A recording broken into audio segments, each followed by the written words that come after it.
Welcome everyone. My name is Sunny. I am one of the PhD students here in the Religious Studies Department at Stanford University. And whether it's your first time or you've been with us since the beginning of the series, we want to welcome everyone to our final Ptarmigan mini lecture of this academic year.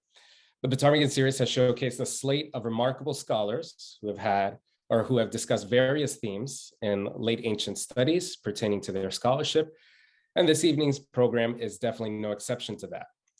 As with every other session, we've budgeted exactly 1 hour for this event. During the presentation, we ask that you kindly take advantage of the Q&A button that you might find at the bottom of your Zoom screen.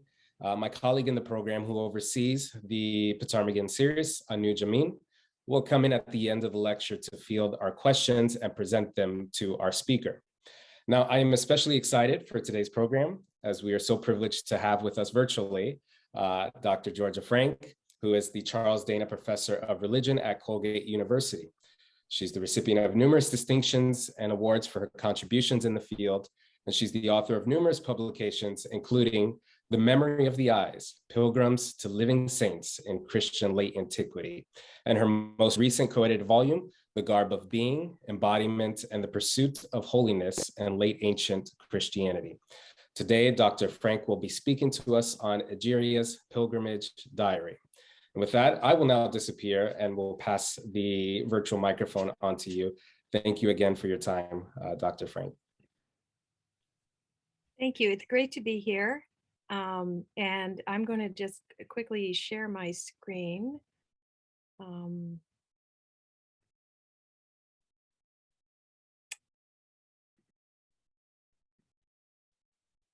All right. Is that good? I am seeing some names of wonderful people. Thank you so much for coming out. Thank you. Good evening, good afternoon, good morning. It's wonderful to see you, and some folks I have not seen in decades. So this is just wonderful. Thank you very much to Anuj for this wonderful invitation, and to Dr. Michael Penn for inviting me. I'm going to speak about something many people know. I've just been fascinated with this diary. I could have chosen a one-word topic like pilgrimage, but I really wanted to just focus on this book. And so here we go. This is just a 1984 commemorative stamp, and I'll explain why 1984 is important. So my talk today has 3 parts. It's going to be about who this person Ageria was, what we know about her through her 2-part diary. I really want to focus on these 2 parts, and to think about how she helps us understand the question of whether in religious ritual the past is ever past. That's really my bigger question. And to get at that question, I'm not just going to talk about parts of her diary, but I'm also going to talk about pilgrim souvenirs from later centuries, just to get a sense of kind of maybe what she kind of launches for later centuries of pilgrimage. All right, so who was Egeria? She was what do we know about her? She was a woman who journeyed. Here's just a very schematic map. She came eastward through Asia Minor, Upper Mesopotamia, down through Syria, Palestine, Jerusalem, Egypt.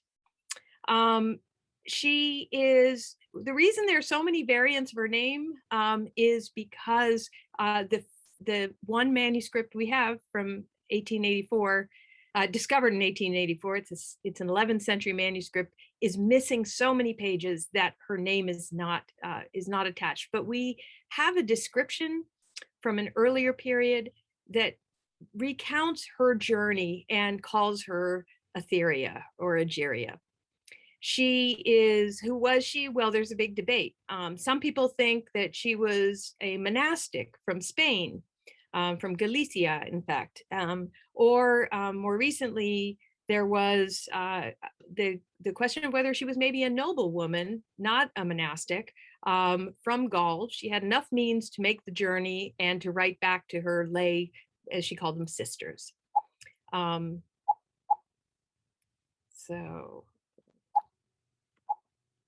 I'm sorry, my slide is not advancing.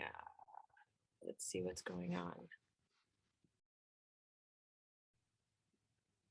Oh, there we go. Okay. So this is the manuscript. It actually made its own pilgrimage back to Spain a number of years ago. And just to give you a sense of the size, it's really not a very big manuscript. I actually measured that it's the same as the one of the English translations is the same dimensions as this manuscript, and it is here is another image of it. And so it's in Arezzo. It's 10th or 11th century, and it contains, I think the book's contents are really interesting. Something attributed to Saint Hilary about biblical patriarchs and prophets prefiguring Christ, a couple of hymns, which you see on the lower right, and this female traveler's account, again, with many pages missing. All right, so there are two parts to this diary. The first half, and it is really about her journey to all these holy places. It's an itinerarium, as the Romans would have called it. And so she is famous as a pilgrim. It's been called a pilgrim diary or a travelogue. An early translator, an early editor identified her as Sylvia of Aquitania, since abandoned, but here is an 1881 English translation. So it was translated very early on. And then there are also liturgical descriptions in the second half of her diary. She describes in detail the weekly, the daily, all the calendar of Christian festivals that she attended. And as a recent article by Blake Lyerly in the Journal of Early Christian Studies points out, Egeria was a Latin speaker. She probably did not understand the language of all the rituals she was attending. So these are the fascinating eyewitness accounts of somebody who's not exactly following each word, but is giving a real sense of the moods and the feelings. So I think it's a fascinating two-part text.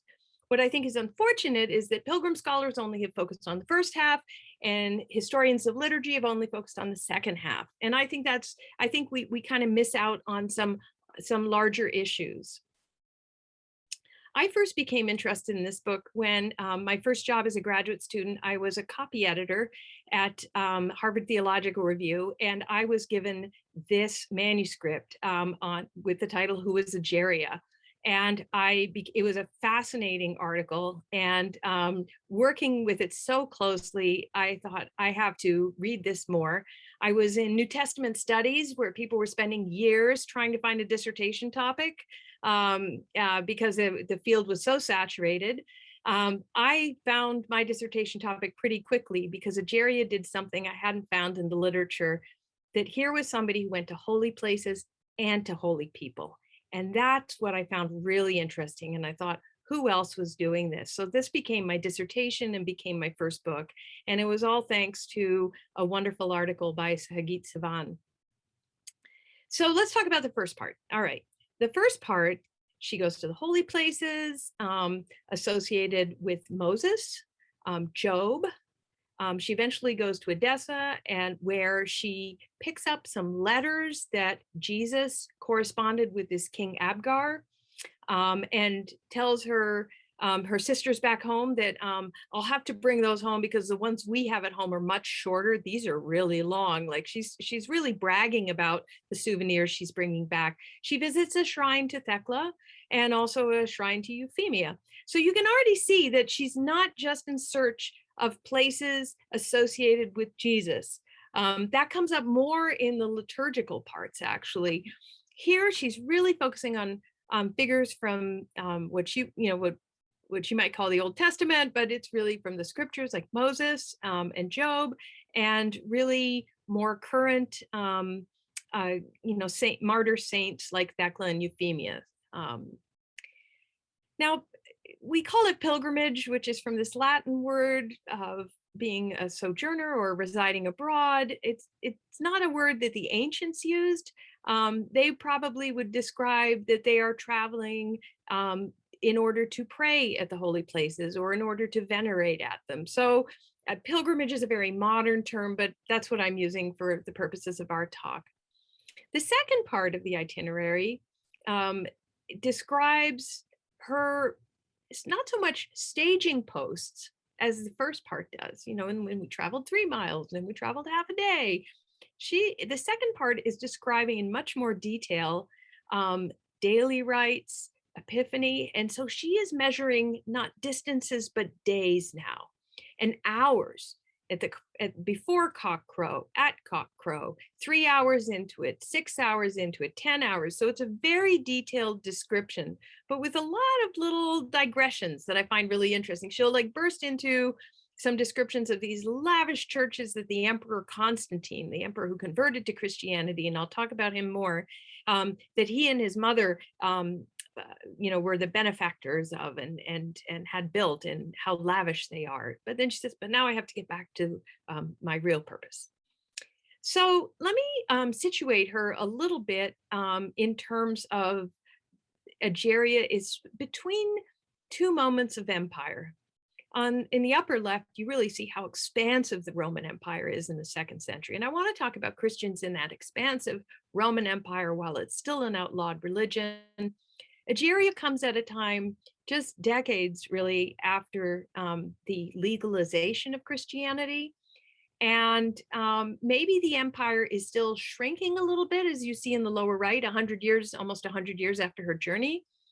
But I just want you to kind of to appreciate that she's still benefiting from these glorious Roman roads. So this idea of being able to travel by sea, and we have an expert on that in the audience tonight, but also a good system of roads to make these journeys. So I think that, you know, on a good day, maybe you could cover 20 miles, but it really depended on the terrain and you know, the availability of pack animals and guides and so on. So let me say a little bit about what stands out for me about Ageria's diary. She's in a different world from Christians in the centuries before her. And I want to use an example from this letter to Diognetus. I'm sorry, I think that got cut off. But in this description, it's a second century writer defending Christians and saying what the soul is in the body, that are Christians in the world. The soul dwells in the body, yet it is not of the body. And the Christians dwell in the world, yet are not of the world. As he goes on to say, Christians are kind of like, they belong here, they're not threatening, but they're not really, this isn't really their home. Their real home is elsewhere. This idea of being kind of alienated in the world they occupy. And it's not hard to see why. In the upper right, you know, you can see an image from a martyr called Thecla, you know, being savagely killed. The Christians are really feeling the world is hostile to them and the better world is somewhere else. So that changes in the 4th century with the legalization of Christianity. And I want to just talk about some big changes that are happening in the decades leading up to Ageria's journey. First of all, she mentions, you know, these churches, the Emperor Constantine, who converted to Christianity. He starts building churches. So Christianity is legalized and it's now going public. The persecutions end. Christians are not being put to death, or their persecutions end at least. There is a new emerging network of biblical holy places. So there were lots of holy places associated with martyrs and so on. But really what's taking off around the place where Jesus lived, especially, are biblical holy places associated with events from the life of Jesus. And by network, I mean, it's not just a church there or a shrine. There might be monasteries, there might be hostels where pilgrims could spend the night. There would be all kinds of guides and so on to these holy places. There are new rituals For instance, Egeria describes in detail an 8-day sequence of rituals in which she visits a different church every day. That's sometimes called the stational liturgy, but I just think of it as mobile worship. A bishop will lead you to the next church, and there'll be certain readings appropriate to that place, and maybe a sermon, and then you might move on to another place. So this idea of moving through, so that network has ritual connecting it. And also, just to note, she's often describing monastics who are near the holy places, who are keepers of the holy places, and also serve as her guides. Monasticism is really growing in Egypt, in Palestine, and in Syria during the 4th century. And less so in Ageria, but there's some really interesting stories about relics. For instance, in the upper left, you see Constantine and Helena, his mother, are holding what Christians believe is the true cross, the cross on which Jesus was crucified. And for centuries, it wasn't called Jerusalem. It had been renamed by the Romans. The Romans had destroyed the temple in 70.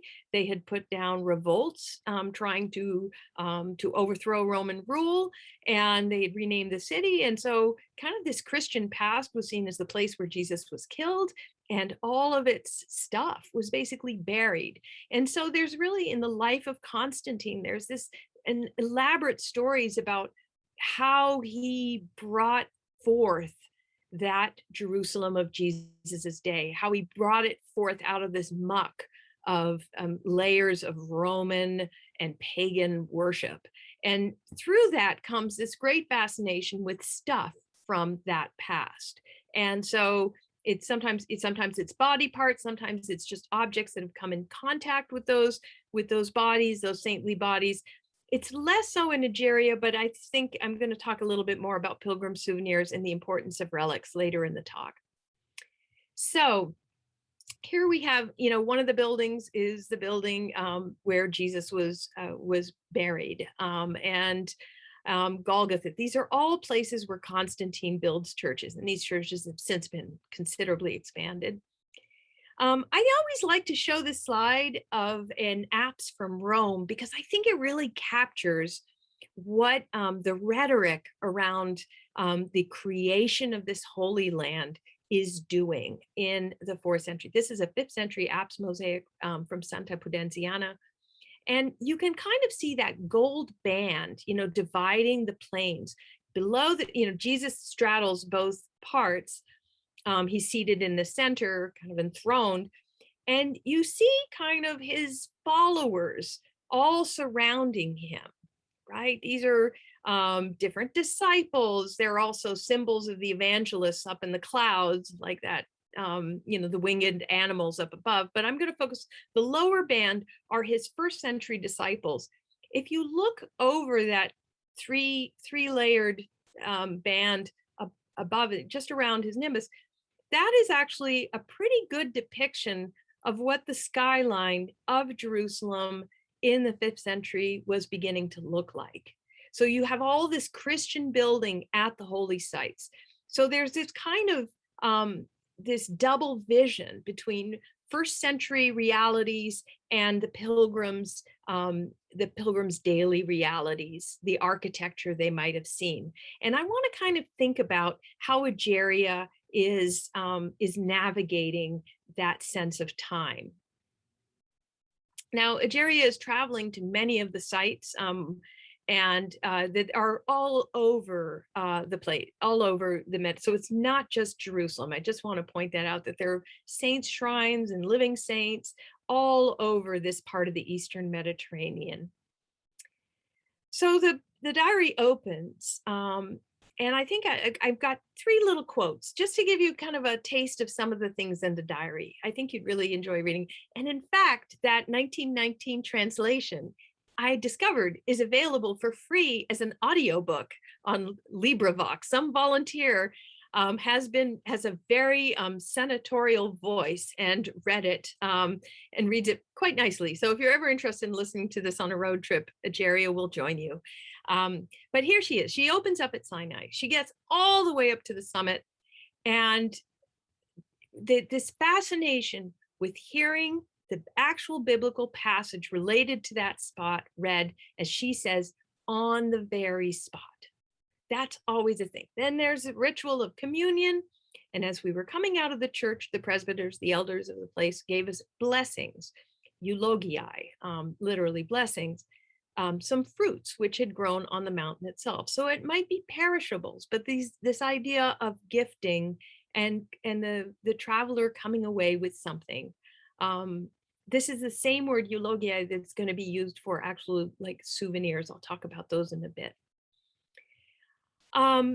She describes at one point in this itinerarium, as she says to her sisters, I know it has been rather a long business writing down all these places one after the other, and it makes far too much to remember, but it may help you, loving sisters, the better to picture what happened in these places when you read the holy books of Moses. So she's describing the first 5 books of the Bible. When you're reading those, I have given you ways of picturing it. So these ideas of word pictures to help them really to situate these stories. And so I find that she's very intent on how her descriptions will affect those who are following her journey from afar. She also gets into describing the rites in Jerusalem. Here's one example. After the Psalms and prayers, they take censers into the cave of the anastasis, so that the whole anastasis basilica is filled with smell. Then the bishop, standing inside the screen, takes the gospel book, goes to the door where he himself reads the account of the Lord's resurrection.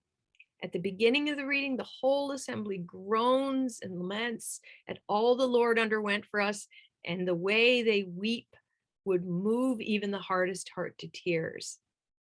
What's so cool about Ageria is we don't get descriptions like this, of this kind of passion piety in the 4th century.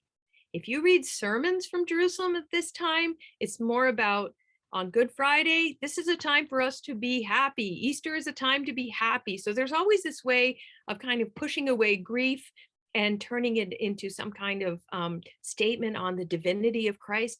Egeria is just really dwelling in this grief and how it feels. And that's what I find so interesting. She can't understand the words probably, but she can sure read the room and understand what the feelings are.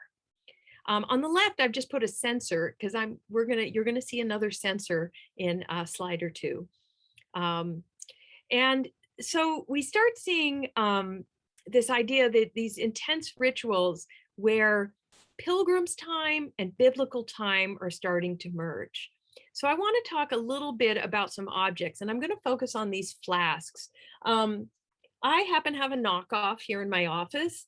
So these are kind of the water bottles of antiquity. I mean, they're kind of, like this, except they sometimes come in really small sizes, which means that they're not really for drinking, but it might be for keeping perfumes, or it might be for keeping, more likely to be catching some of the oil that flows past. Remember, I was talking about relics that flows past, and taking some of this stuff home because it's still very powerful away from the holy places. So I wanted you to kind of, in the upper right, you see the shape of these flasks. They can be ceramic. Sometimes this one is lead. And you see a picture, a wall painting of an Egyptian monk, just showing kind of how it could be worn around the neck. And so here, this one has lost its spout, but I want to really focus on it for just a few slides. This one is in, you can see this at Dumbarton Oaks in Washington, or you can also find, actually it's on the Metropolitan Museum's fabulous website as well, if you want to do more zooming in with this. All right, so can you just take a moment and just, if you're playing at home, make a list of all the things you notice in this image, if you can. Let's just start. I'm going to walk through a few of them. It's the scene of it's this biblical story that Ageria had just described. When the women show up at the tomb, the 3rd day after Jesus died, they are bringing, in the Bible, they are bringing different kinds of ointments and perfumes to prepare the body for burial. And so here they show up, and an angel says to them, he's not here. And so Mark, that's really where Mark's gospel might have already ended. And they ran away afraid. So this is the kind of scene, the empty tomb, a story of the first, the women being the first witnesses to the resurrection. Okay, if I blow it up a little bit, you can see it more here. And you can see the women on the left and the angel on the right, the women on the left, the angel on the right. You see those wings. It's talking probably because the hand's extended. It's got an inscription, an estio Kyrios. Again, Christ is, the Lord is risen. It would have been a phrase heard in the liturgy in Jerusalem. Okay, so it's interesting that it's not just the biblical story heard, read at the holy place, but also the liturgical words, the words being uttered in the ritual. It's also what gets funky about this image is that these women are not carrying perfumes or ointments. They're actually, one of them is swinging a censer. You can see those chains. So just as a censer was used in the ritual to make the church smell nice, it is really interesting that the women are now becoming kind of like church officiants. They're almost taking on the ritual role and not just the story role. So there's some departures from the story. Another thing is the idea of what this thing is. There's first of all you can see some grill work over here, like some kind of grill, some doors, a lamp in here. Ageria has described all these things. One of the reasons this starts making sense is that it describes this little canopy, this rotunda in which the tomb of Christ, the tomb of Christ was thought to be held. Remember this again. You can see how this image is kind of doing the same thing that apse mosaic is doing. It's kind of merging first century characters with 4th, 5th century, the Pilgrims' time, physical realities. Another kind of object, now the flask I just showed you is much later than Egeria, but I think Egeria helps us understand what drives pilgrims' art to look this way, art that pilgrims like to carry home. This is something else carried home, and it is also about the size of this. It's not a very large box.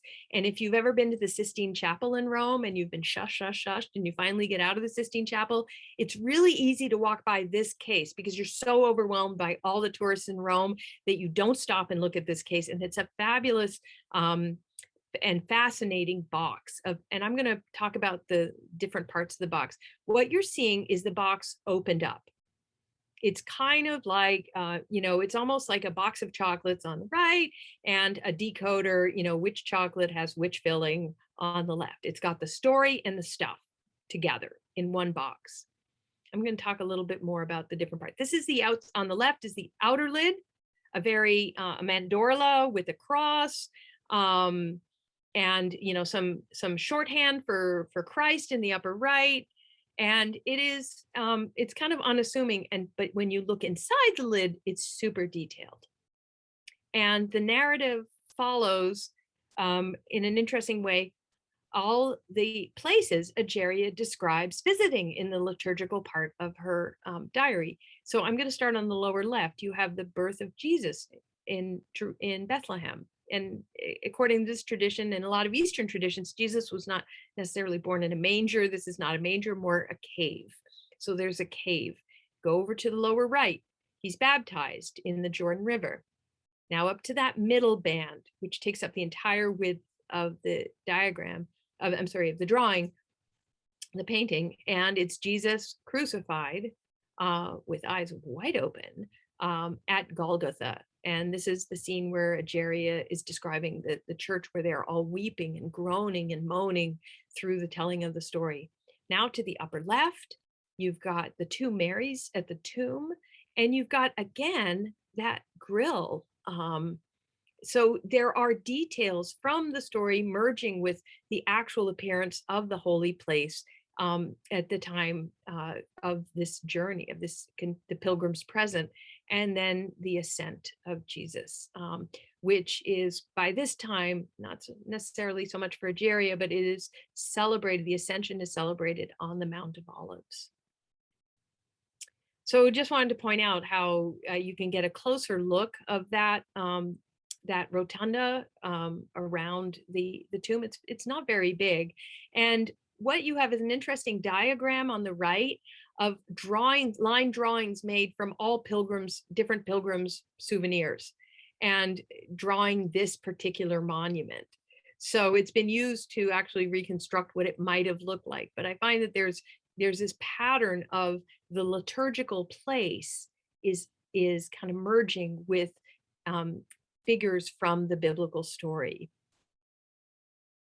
Let's talk a little bit about the stuff side. It's very hard to read, and it got kind of later some conservation work kind of put some really nasty adhesives in there to hold them all in place. So, but can you already notice that there's a lot of bits of rock, and somebody has inked words on them.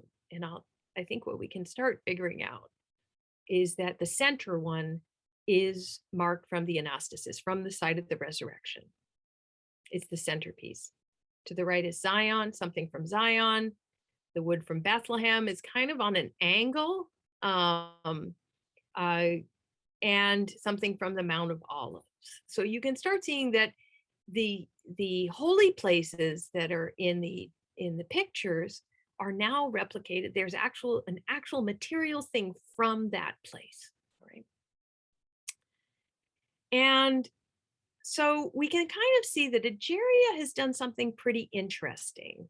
What she's done is she has not just made this incredible journey, not to be just the first female traveler's diary that we're certain of.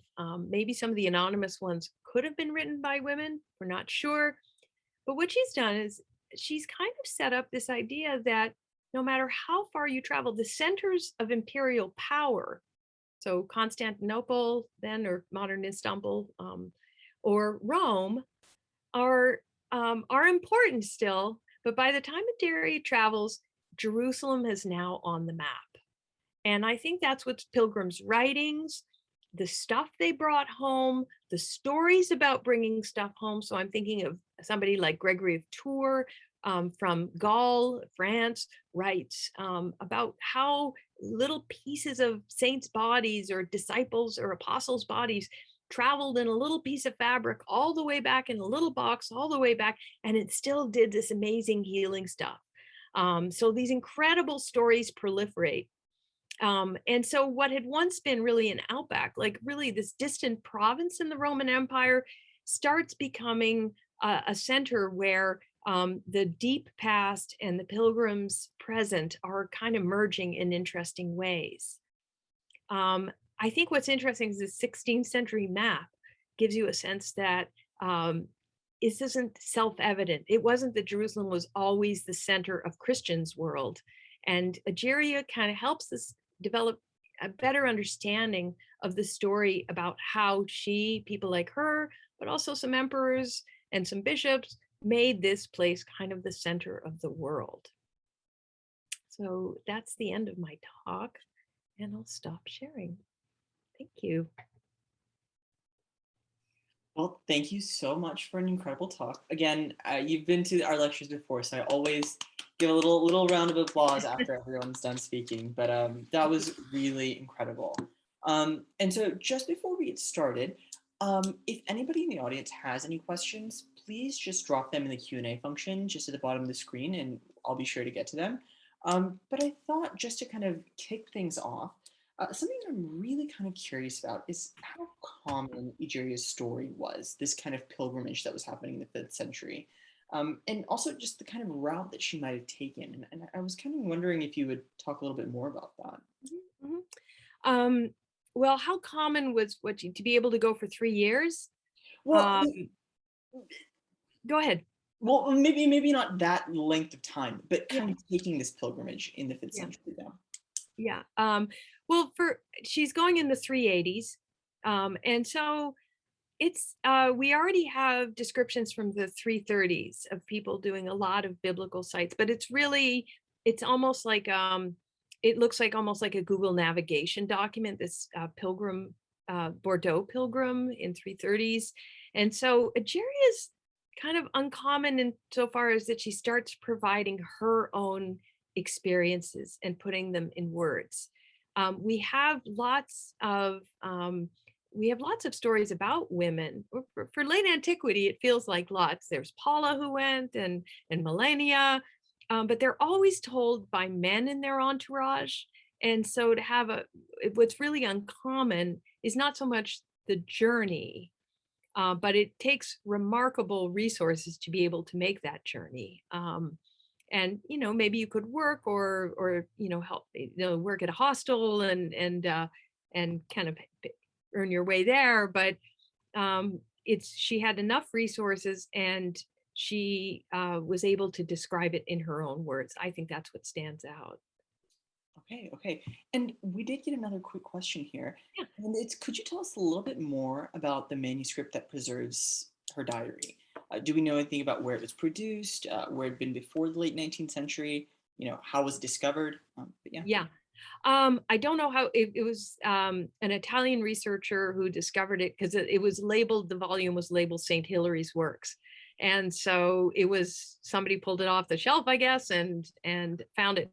What's interesting is that we have there's a scholar called Pierre Maraval who started trying to understand what was going on with those missing pages. So more recently, he found that a 7th century monk describing the journey that maps right onto Egeria's, and it's this kind of encomium, just this long letter praising her journey and giving details from it.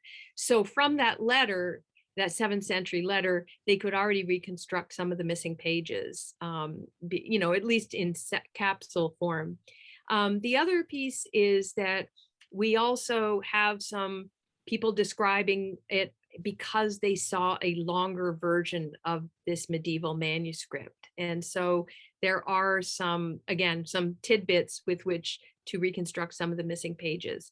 And even the most recent English translation produced by Paul Bradshaw is actually, there are more fragments of this coming up, this diary coming up. So it's not over. I mean, but there is still only one. The most complete one we have is that Arezzo manuscript, sometimes likened to Monte Cassini. So she's interesting to others, but it's interesting that the manuscript was found in Italy when it's not clear whether she's from what's now modern France or Spain. So. Yeah, no. You also kind of in that answer kind of touched on this topic that I was curious about.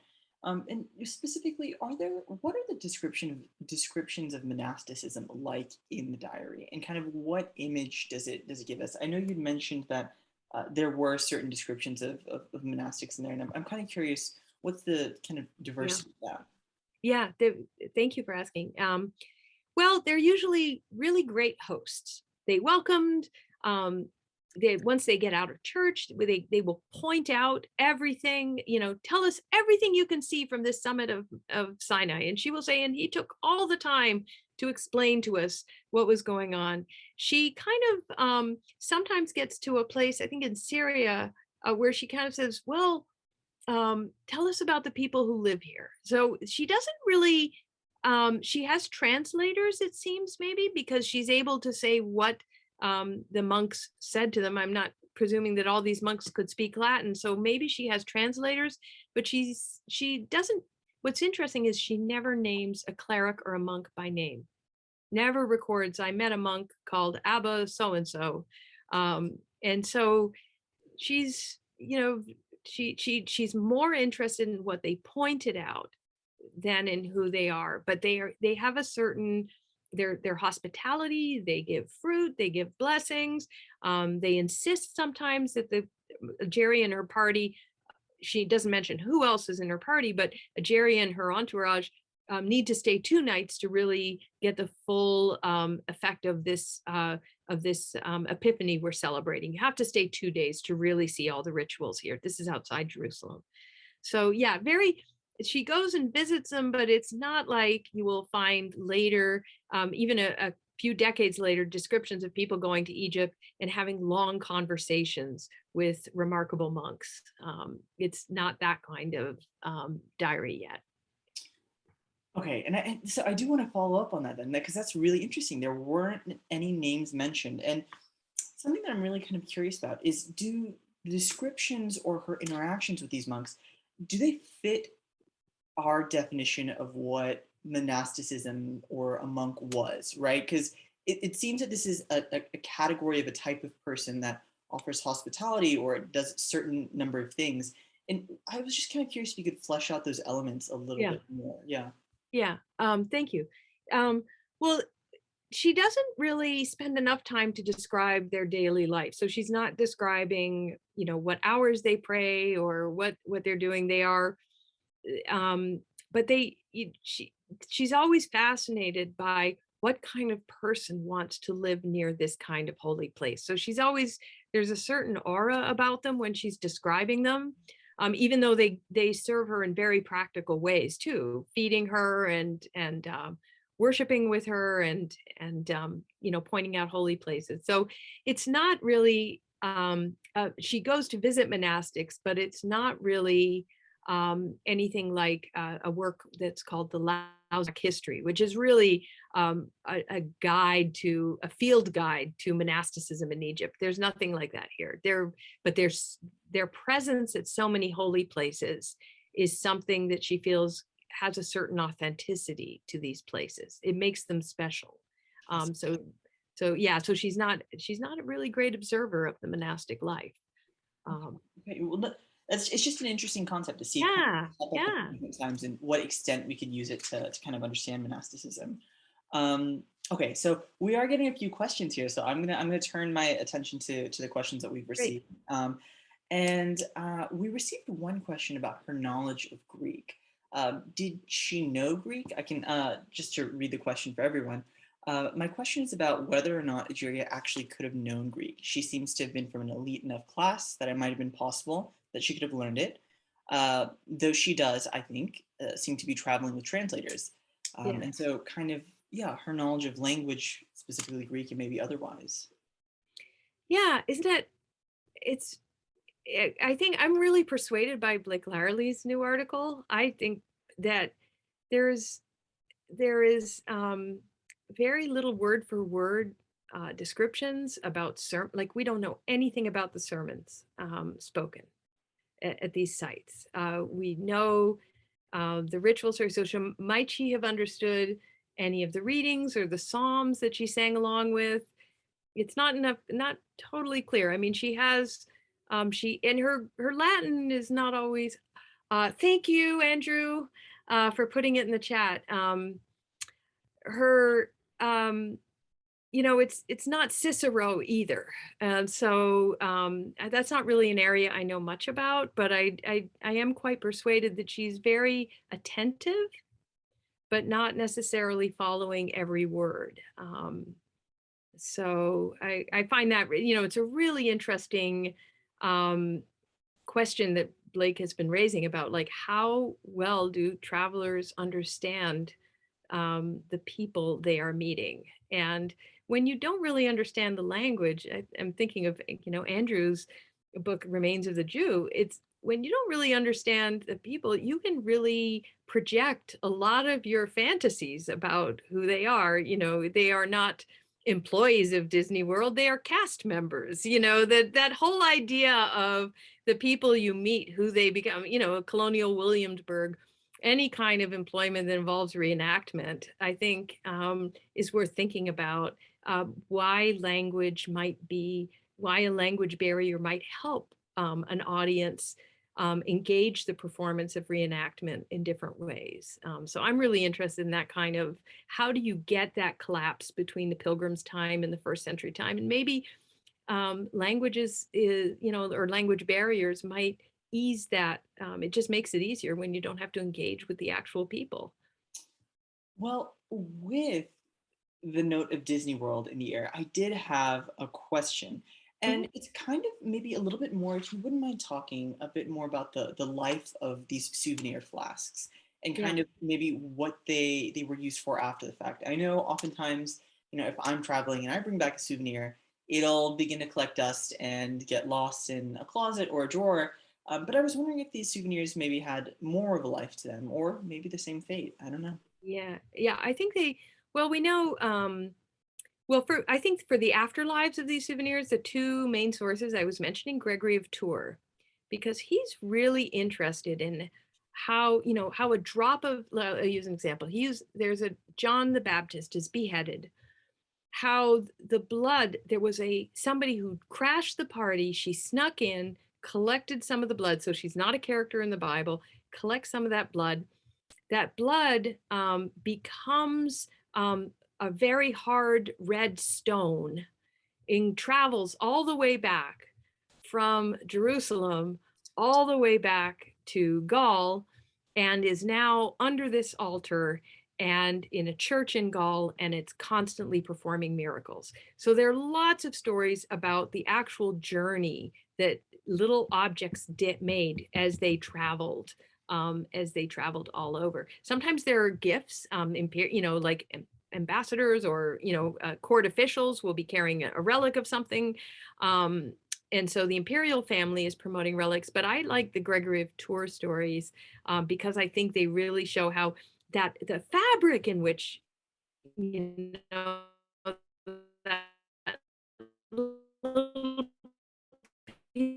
a bunch of epileptics were all healed from drinking from the water that fabric that held it was soaked in.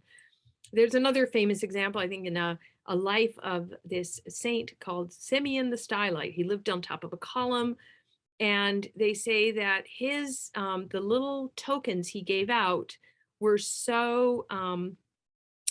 were so powerful that you saw them hanging in workshops in Rome. So far away from Syria, they are still having healing powers. So this is kind of a whole kind of genre of miracle stories about the afterlives of objects, and that they never, their power never diminishes. It's a constant resource.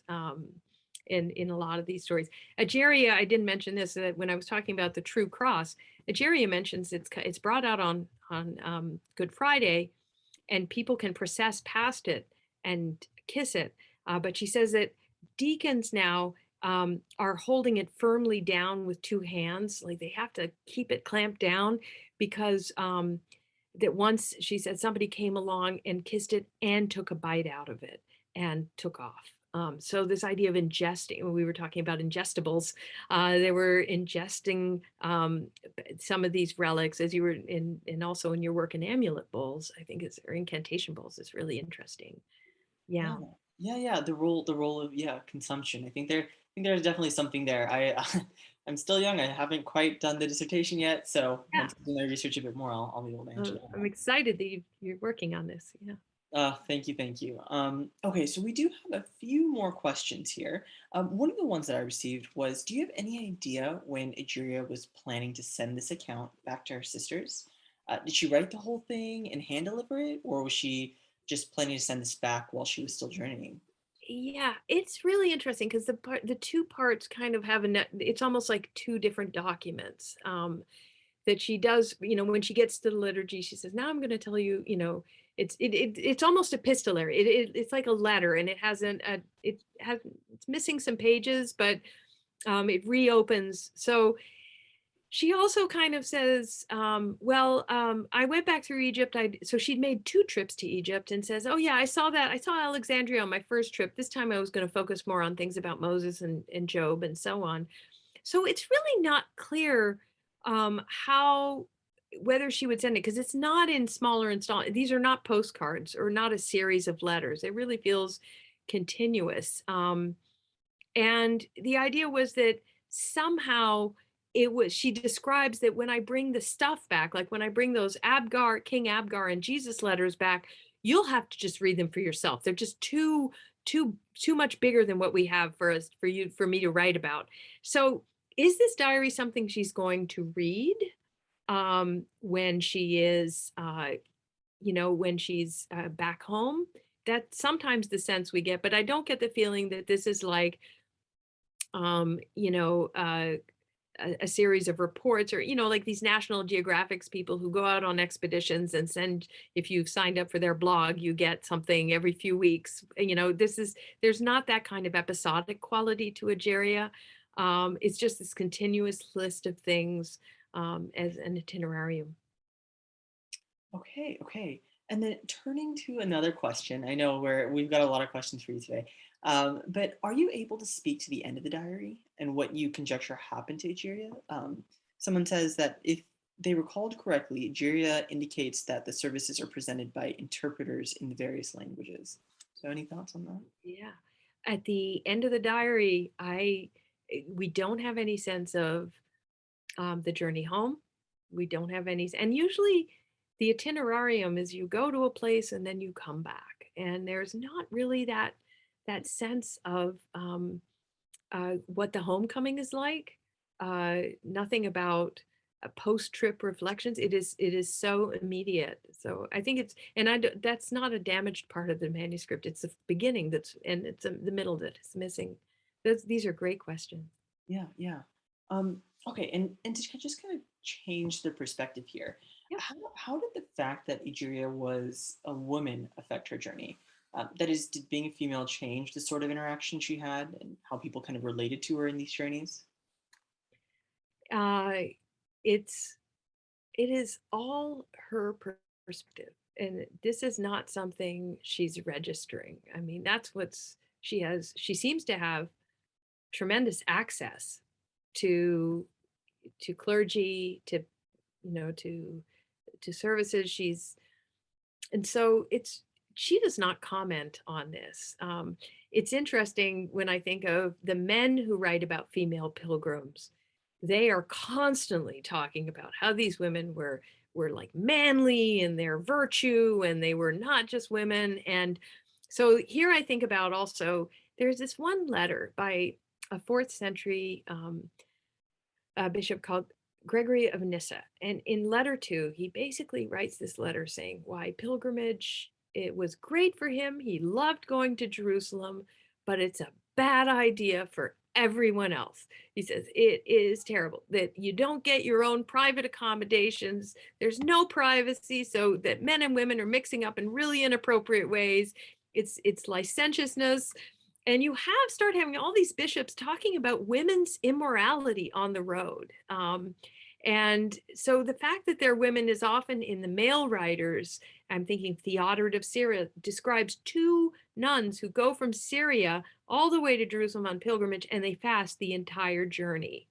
It is a way of kind of saying that they kept their ascetic virtue intact on the road.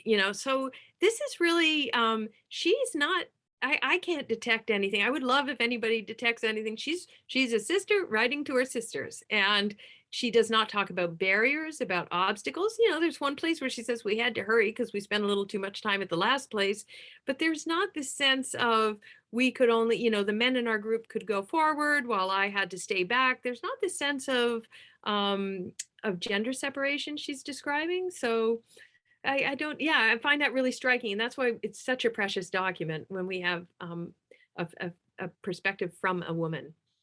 Right, right, right. Okay, and I do have one last question here to ask. And someone had said that if you could say a little bit more about something you mentioned earlier in the lecture, and it was specifically the role that reading and textuality played in the travel narrative. So yeah, how did that kind of affect her, I suppose, going through her journeys? Yeah. Well, we don't know much about what she read beyond the Bible. She loves reading her Bible. I mean, she loves hearing it read to her.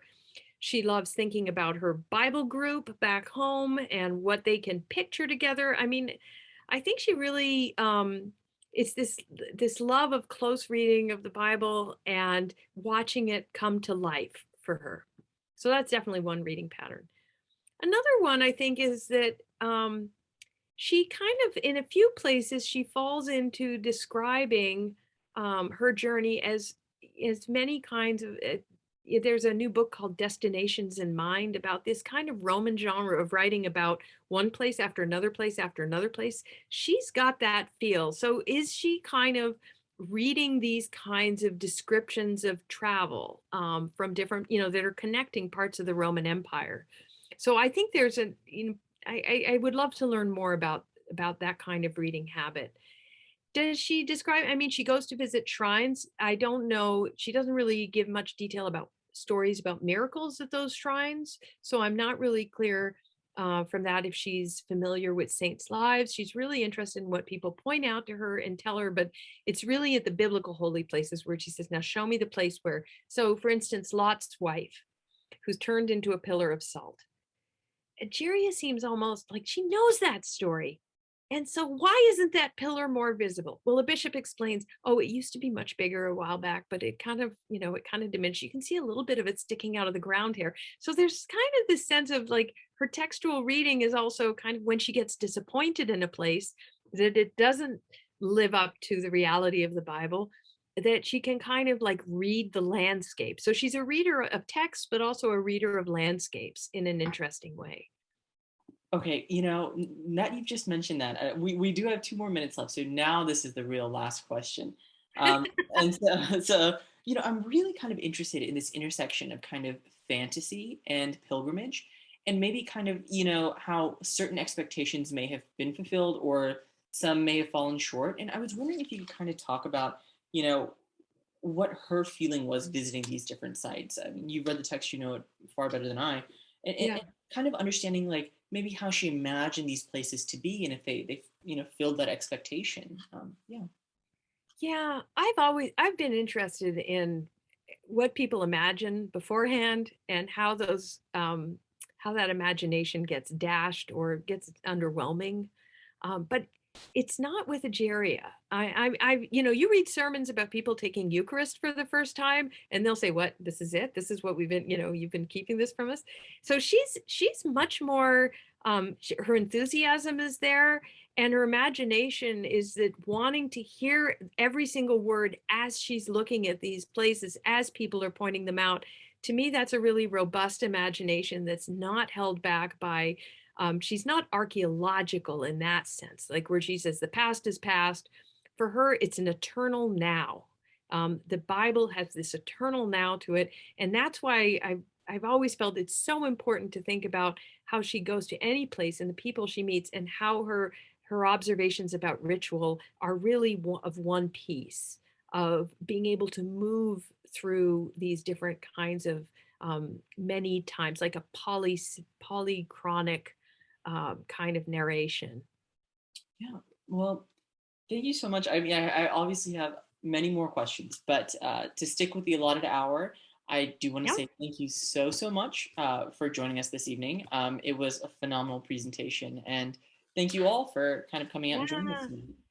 Thank you, everyone who came. It's really great to see some names on the screen, and it's so great to be part of this. Thank you very much, Sunny, Anuj, and Michael. Of course. All right, everyone. Thank you. Okay. Bye. Good night.